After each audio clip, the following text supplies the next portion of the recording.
बिस्मिल्लाहिर्रहमानिर्रहीम। अस्सलामु अलैकुम वरहमतुल्लाहि वबरकातुहू।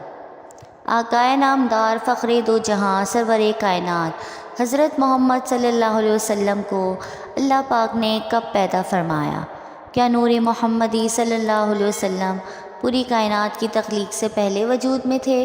क्या हज़रत आदम अलैहिस्सलाम से पहले भी हज़रत मोहम्मद सल्लल्लाहु अलैहि वसल्लम को पैदा फरमाया गया? क्या हज़रत आदम अलैहिस्सलाम की तरह हज़रत मोहम्मद सल्लल्लाहु अलैहि वसल्लम को भी सजदा करवाया गया? हज़रत मोहम्मद सल्लल्लाहु अलैहि वसल्लम को कौन सी मिट्टी से पैदा फरमाया गया? नाज़रीन, तो आज की वीडियो में हम ये सब जानेंगे। ये वो सवालात हैं जो कि हमारे जहनों में अक्सर घूमते रहते हैं, लेकिन हम इनके जवाबात नहीं तलाश कर पाते। आज की वीडियो में इन्हीं सवालात के जवाबात हदीस और कुरान की रोशनी में दिए जाएंगे। कुरान और हदीस की तमाम तशरीहात और तफसीरात छानने के बाद अव्वल ता आखिर हमें यह मालूम होता है कि पूरी बज़म कौन और मकान में महबूबियत आला के मुकाम पर एक ही ज़ात और एक ही शख्सियत फ़ाइज़ है, और बेशक वो नबी आखिर इल्ज़ामा ताजदार कायनात हज़रत मोहम्मद सल्लल्लाहु अलैहि वसल्लम की मुबारक ज़ात है। भला उस ज़ात से भी अफजल कोई हो सकता है जिसके लिए अल्लाह पाक ने तमाम मखलूक़ात की तख्लीक की? महबूब अगर आपको पैदा ना करता तो कायनात हस्त व बूत को भी वजूद में ना लाता। आएँ सबसे पहले हजूर नबी अकरम सल्लल्लाहु अलैहि वसल्लम के नूर की तख्लीक की बात करते हैं। रसूल अकरम सल्लल्लाहु अलैहि वसल्लम की तख्लीक के बाब में ये बात ज़हन नशीन कर लें कि आइमा अक़ाइद के नज़दीक आप सल्लल्लाहु अलैहि वसल्लम के नूर की तख्लीक के एतबार से पूरी कायनात पर हकीकी अवलियत हर किस्म के शक व शोबा और इख्तलाफ से बलातर है। तमाम आइमा इस बात के कायल हैं कि नूर मोहम्मदी सल्लल्लाहु अलैहि वसल्लम को सबसे पहले तख्लीक किया गया।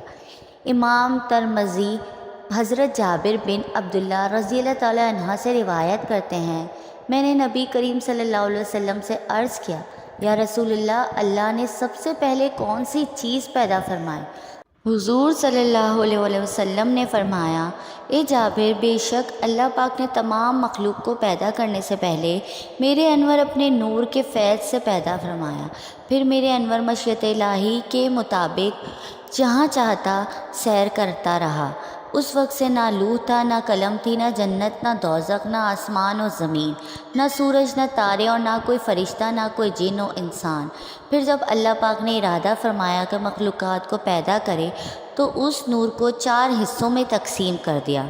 नूर के पहले हिस्से से कलम को पैदा किया, दूसरे से लूह और तीसरे से अर्श को, जबकि चौथे हिस्से को फिर मज़ीद 4 हिस्सों में तकसीम किया। पहले हिस्से अर्श उठाने वाले फ़रिश्ते, दूसरे से कुर्सी, तीसरे से बाकी तमाम फ़रिश्ते, और फिर चौथे हिस्से को मज़ीद 4 हिस्सों में तकसीम किया। पहले से आसमान, दूसरे से ज़मीन, तीसरे से जन्नत और चौथे से दोज़ख को तख्लीक फरमाया। नाज़रीन, हदीस कुदूसी में अल्लाह पाक ने ख़ुद ही नूर मोहम्मदी से हर शय को तख्लीक फरमाने की वजह बयान फरमाई है। इरशाद बारी ताला है, अगर मैं मोहम्मद को पैदा ना करता तो ना आदम को पैदा करता और ना ज़मीन और आसमान को। हज़रत इमाम कस्तालानी रवायत करते हैं कि नूरी मोहम्मदी को अल्लाह पाक ने हुक्म दिया कि अनवार अंबिया पर तवज्जो करे, बस उस नूर ने सब अनवार को ढांप लिया। तो अल्लाह ने अनवार अंबिया से इरशाद फरमाया कि ये मेरे महबूब मोहम्मद सल्लल्लाहु अलैहि वसल्लम का नूर है, अगर इन पर ईमान लाओगे तो तुम्हें शर्फ़ नबूवत से सरफराज फरमाया जाएगा।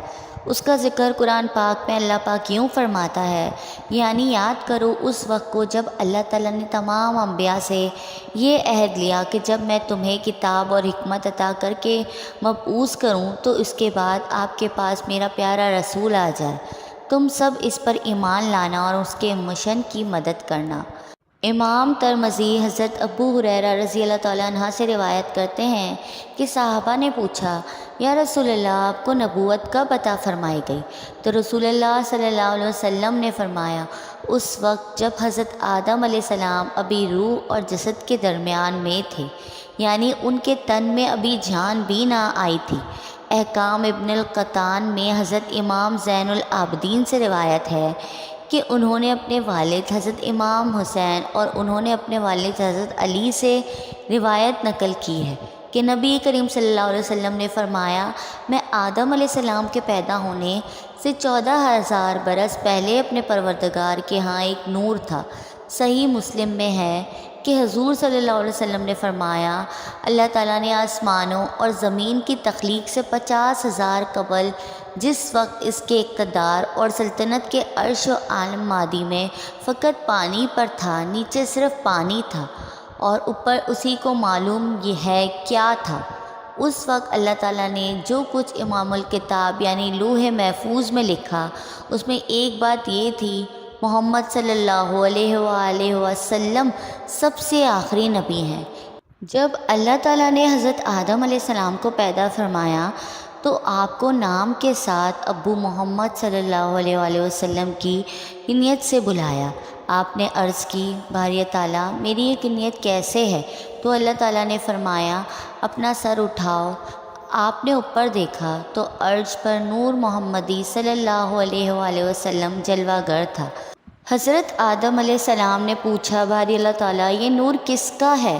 اللہ تعالیٰ نے فرمایا، یہ محمد صلی اللہ علیہ وآلہ وسلم کا نور ہے، یہ تیری اولاد میں سے ہوں گے، ان کا نام آسمانوں میں احمد اور زمین پر محمد ہے۔ اگر میں اسے پیدا نہ کرتا تو نہ تمہیں پیدا کرتا اور نہ زمین و آسمان کو پیدا فرماتا۔ یہ تو تھی نور محمد صلی اللہ علیہ وسلم کی تخلیق۔ اب سوال یہ ہے کہ نور محمد صلی اللہ علیہ وسلم کو جسد محمد پہ کیسے داخل کیا گیا، یعنی حضرت محمد صلی اللہ علیہ وسلم کا جسد مبارک کیسے بنایا گیا؟ اس بارے میں حضرت کعب احبار رضی اللہ تعالیٰ عنہ سے روایت ہے کہ اللہ نے نبی آخر الزماں سرور کائنات حضرت محمد صلی اللہ علیہ وسلم کو جب پیدا فرمانے کا ارادہ فرمایا تو حضرت جبرائیل علیہ السلام کو حکم دیا کہ ایسی مٹی میرے پاس لاؤ کہ جو میرے محبوب کے جسم اطہر کی تخلیق کے لائق ہو۔ حضرت جبرائیل علیہ السلام 3 دفعہ زمین سے مٹی لے کر گئے، لیکن اللہ پاک نے فرمایا یہ مٹی میرے محبوب کے لائق نہیں۔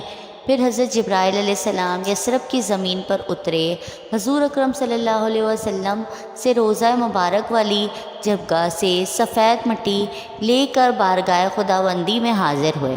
امر خداوندی سے اس کو تسنیم کے پانی سے گوندا گیا، جنت کی نہروں میں دھویا گیا، اور پھر اللہ پاک نے نور نبوت کو جو کہ حضرت آدم علیہ السلام کی تخلیق سے 14,000 سال پہلے اور زمین و آسمان کی تخلیق سے 50,000 سال پہلے پیدا فرمایا تھا، روضہ مبارک کی سفید مٹی میں رکھ کر اس کو لوح قلم، عرش و کرسی، زمین و آسمان ہر جگہ پھرایا تاکہ ہر شے اللہ کے محبوب کے شرف و فضل کو پہچان لے۔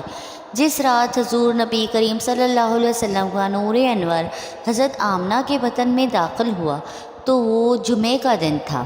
اس رات کے دوزخ کو بند کر دیا گیا اور جنت کے دروازے کھول دیے گئے اور ٹھنڈی ہوائیں زمین پر چلا دی گئی، اور ایک منادی نے پوری کائنات میں ندا دی، سب گواہ ہو جاؤ کہ چھپا ہوا انوار اپنی والدہ کے بطن میں آ چکا ہے، جہاں اب اس کے جسد عنصری کی تکمیل ہوگی اور وہ لوگوں کے لیے رہبر و بشتری بن کر دنیا میں تشریف لائے گا۔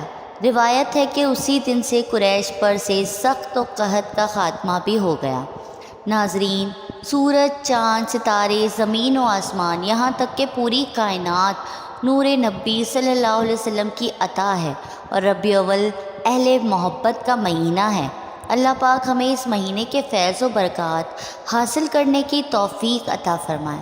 اللہ تعالی ہمیں توفیق عطا فرمائے کہ ہم اہل ایمان، اہل محبت و عشق بن سکیں، ہمارا نام تاجدار کائنات صلی اللہ علیہ وسلم کے عاشقوں میں لکھا جائے۔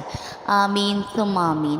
آپ کو میری ویڈیو پسند آئی ہو تو لائک، کمنٹ اور شیئر کریں، اور میرے چینل اصفیہ یوسف کو سبسکرائب کریں۔ جزاک اللہ۔